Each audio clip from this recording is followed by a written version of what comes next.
અરે વળે નહીં દુનિયામાં કાંઈ કરે ગેંગે કે ફેફેથી ઘડીક શણગાર મર્દોનો સજી લ્યો તો મજા આવે અને મજા કાંઈ ઓર આવે દાદ ઈ કાયર વેશ મેલો તો અને કદમ બે કાળની હામાં ભરી લ્યો તો મજા આવે ખડેડે આભને ટેકા દે એવા મર્દા મર્દ પુરુષો.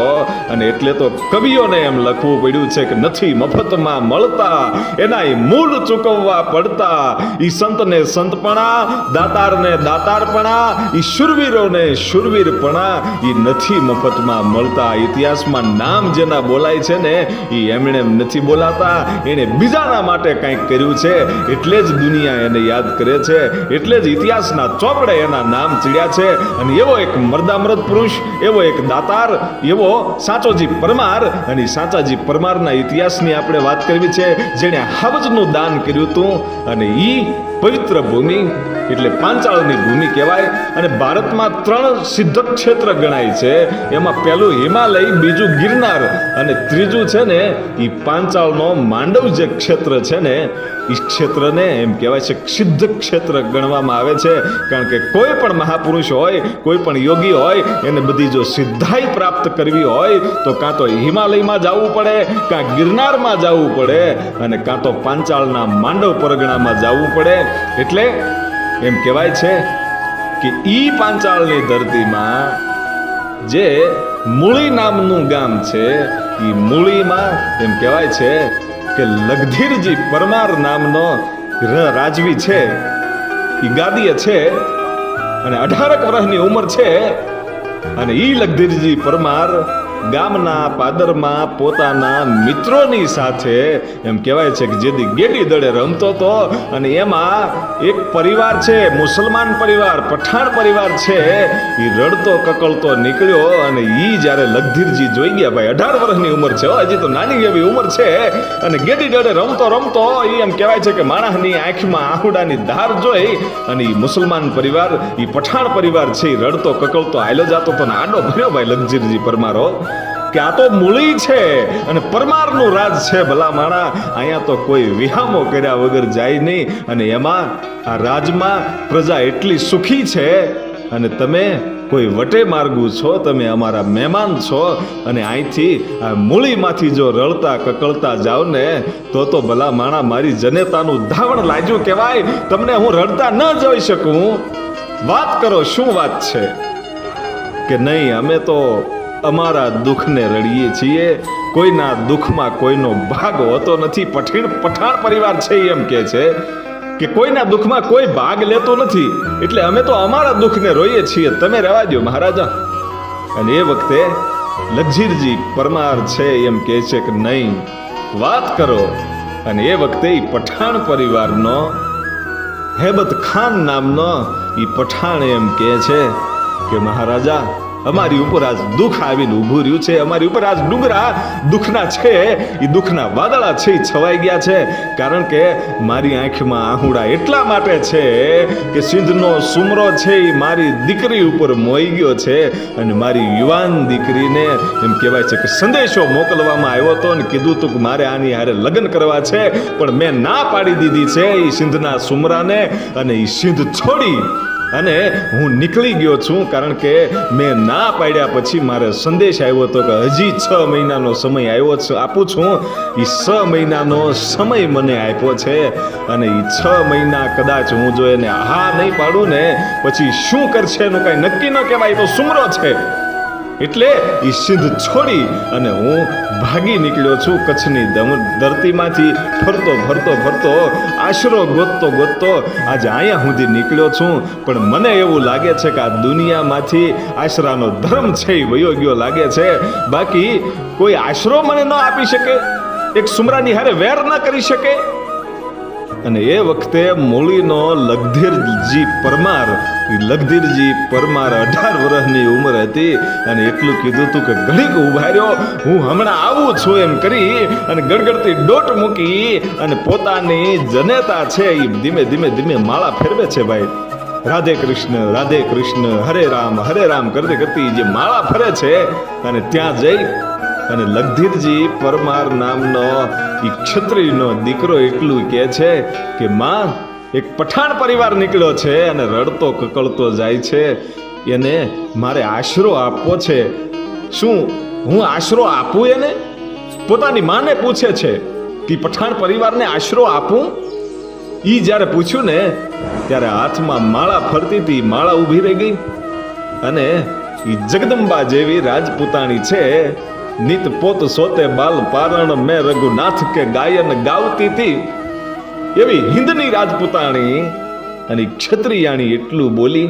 આંખમાંથી આહુડાની ધાર હતી અને આંખમાંથી આહુડાની જ્યારે ધાર પડી ને ત્યારે લગધીરજી પરમાર છે ને એમ પૂછે છે કે માં, આવું રૂડું રૂપાળું રાજ આવી રીતે હાલે છે અને એમાં તમને એવી કઈ વાત યાદ આવી કે તમારી આંખમાંથી આહુડાની ધાર થઈ? અને એ વખતે ઈ લગધીરજી પરમારની જનેતા છે એટલું કહે છે કે સાંભળ બેટા, મને એક પ્રસંગ યાદ આવી ગયો. તું નાનો એવો હતો અને બરાબર હું તને મૂકી અને નાવા માટે ગઈ. એ સ્નાન કરવા માટે જ્યારે હું ગઈ એ વખતે તે કજિયો કર્યો અને તું રડતો સાનો નતો રહેતો. હું હજી બહાર આવું ન આવું ઈ પહેલા જે રાજની દાસી હતી, જે વડારણ હતી, એણે તને ખોળામાં લઈ લીધો. તું છાનો તો રહી ગયો, પણ મને એમ લાગ્યું કે આ છોકરો છાનો કેમ રહી ગયો, એટલો બધો કજિયો કરતો હતો ને. હું જ્યારે નાઈને સ્નાન કરીને જ્યારે બહાર આવીને ત્યારે મેં જે દ્રશ્ય જોયું, એ દ્રશ્યને જોઈ અને મારું કાળજું છે એ થડક ઉથડક થવા માંડ્યું. કારણ કે જે દાસી હતી, દાસી તને ખોળામાં લઈ અને પૈપાન કરાવતી હતી અને એ વખતે દાસી પાસેથી મેં તને લઈ લીધો અને દાસી ગયા પછી મેં તને ઊંધો લટકાડી અને તે જેટલું ઈ દાસીનું વડારણનું ધાવણ ધાવ્યો હતો ને એ બધી ધાવણની મેં તને ઉલટી કરાવી નાખી હતી કે એનું ધાવણનું ટીપું તારા શરીરની અંદર ન રહે એટલા માટે એ બધું જ ધાવણ મેં તને ઊંધો લટકાડી. નાનકડો એવો હતો ને મેં તને ઊંધો લટકાડી અને ઉલટી કરાવી નાખી હતી. પણ આજ મને આંખમાં આહુડા એટલા માટે આવે છે કે ક્ષત્રિયનો દીકરો આજ મને પૂછવા માટે આવ્યો છે. મારો દીકરો આજ મને પૂછીને કામ કરે અને રાજપૂતનો દીકરો હોય ને એને તો મનમાં આવે ઈ કરી શકે. અને આજ મને એવું લાગે છે કે વડારણના દૂધનું દાવણનું એકાદું ટીપું હજી તારા પેટમાં રહી ગયું હશે. બાકી જેને આશરો આપવો હોય ને એ અહીંયા પૂછવા ન આવે, એ તો સીધો આશરો આપી દે. ભલા માણા, ક્ષત્રિયનો દીકરો હોય એ કોઈને પૂછવા ન જાય, એને તો જે કરવું હોય એ કરી શકે. અને એમાં આશરાનો ધર્મ હવે કદાચ ગમે એમ થઈ જાય ને તો હવે એમ કહેવાય છે કે ઈ પઠાણ પરિવાર જે આવ્યો છે ને એને મુકતો નહીં, ભલે સિંધના સુમરા હારે વેર થઈ જાય.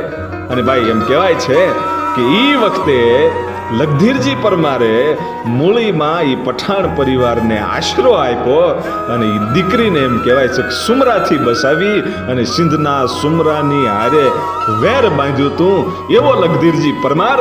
અને ઈ લગધીરજી પરમારના પરાક્રમોને કોઈ પાર નથી. પણ ઈ લગધીરજી પરમારના 7મી પેઢીએ ઈ જ મૂળીમાં ઈ જ પરમાર, ઈ લગધીરજી પરમારની 7મી પેઢીએ સાચોજી પરમાર થયા. અને સાચાજી પરમારે હાવજના જે દાન આપ્યા હતા એની આપણે વાત કરવી છે. અને ઈ સાચોજી પરમાર માંડવરાયજીના ભગત અને માંડવરાયજીની પૂજા કરે. એ ધીમે ધીમે ધીમે ધીમે સમય જાતો જાય છે. એમાં બન્યું એવું કે દ્વારકા જવાનું થયું. અને જ્યારે દ્વારકા જાય છે ત્યારે 2 રાજાઓ એની સાથે છે, હળવદ દરબાર અને ધ્રોલ દરબાર. અને આ સાચોજી પરમાર એ ત્રણે છે દ્વારકા જાય છે. ગોમતીમાં નાવા ગયા અને બરાબર આરતીનું ટાણું થયું અને ભગવાન દ્વારકાધીશની આરતી લઈ અને જ્યારે ગોમતીમાં સ્નાન કર્યું અને ગોમતીમાં સ્નાન કરી અને નક્કી કર્યું કે આપણે ગોમતીમાં નાવા માટે આવ્યા છીએ. એટલે હવારે સૂરજ ઉગે ઈ વખતે સૂર્યને અર્ઘ આપી અને આપણે એક નિયમ લેવું છે એવું નક્કી કર્યું. અને ઈ વખતે લોકો છે ઈ ગોમતીમાં નાવા જતા એટલે એકાદું નિયમ લેતા. અને હવારનો પોર થયો ભાઈ, સૂરજ ઉગ્યો અને ઈ ગોમતીમાં એમ કહેવાય છે કે નાઈ અને સાચાજી પરમારે એમ કહેવાય છે કે એક નિયમ લીધું એ વચન લીધું અને સાથે સાથે હળવદ દરબાર અને ધ્રોલ દરબાર એને બંનેએ પણ એક વ્રત લીધું. એને બંનેએ એક એક ટેક લીધી નિયમ પાળવાના. અને આ તો ભાઈ અમુક પરિવાર એવો હોય છે કે પ્રાણ જાય પણ પછી વચન ન જાય. એકવાર નિયમ લીધા પછી નિયમ જીવે ત્યાં સુધી તૂટે નહીં, એવા નિયમ લેતા એ વખતે. અને ધ્રોલ દરબાર અને હળવદ દરબારે બંનેએ તો નિયમ લીધા, પણ પાણીમાં ડૂબકી મારી અને જ્યારે સાચોજી પરમાર બહાર આવ્યા ને ત્યારે હુરજની સામે એમ કહેવાય છે કે અર્ઘ આપી અને હુરજ નારાયણને પ્રાર્થના કરીને એટલું કીધું કે હે બાપ, હે હુરજ નારાયણ, આજ હું તારી સાક્ષીએ, માંડવરાયજીની સાક્ષીએ આજ એક નિયમ લઉં છું, એક વ્રત લઉં છું કે મારે આંગણે માંગવા આવનારા માણસને કદાચ મારું માથું માંગી લે ને તો એ આપી દઈશ, બાકી એમાં હું પાછી પાની નહીં કરું. એ દાતારીનું વચન લેવાઈ ગયું ભાઈઓ. અને પછી તો વચન લીધા પછી એમ કહેવાય છે કે પાછા આવ્યા પછી કોઈ પણ માણસ એની પાસે માંગે તો કોઈ દિવસ ના ન પાડે. અને એમ કરતા કરતા દાતારીનું નામ છે એ ગાંજવા માંડેલું ભાઈ સાચોજી પરમારનો. અનેક માણસો છે એ આવે અને માંગે અને સાચોજી એને પૂરું પાડે ભાઈ બધું. એમ કરતા કરતા કરતા દાતારીના નામ છે એ ગામો ગામે એના ડંકા ગાંજવા માંડેલા સાતાજી પરમારના. ડંકા તો ગાંજવા માંડ્યા, પણ સમય જાતા એવું બન્યું કે ધ્રોલ દરબાર અને હળવદ દરબાર એણે બંનેએ જે નિયમો લીધા હતા, એણે જે વ્રતો લીધા હતા, એ વ્રત એનાથી તૂટી ગયા હતા. એ વ્રત તો તૂટી ગયા.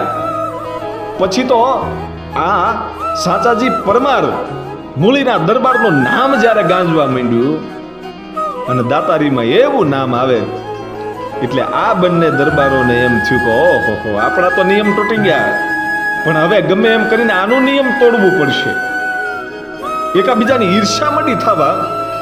એ વખતે હળવદ દરબારે નક્કી કર્યું કે ગમે એમ થાય સાચાજી પરમારનું જે નિયમ છે, એનું જે વ્રત છે એ તોડાવવું તો છે ભાઈ. પણ આ તો ક્ષત્રિયનો દીકરો અને ઈ કોઈ દિવસ વચનને તોડે નહીં. પ્રાણ જાય પર વચન ન જાય.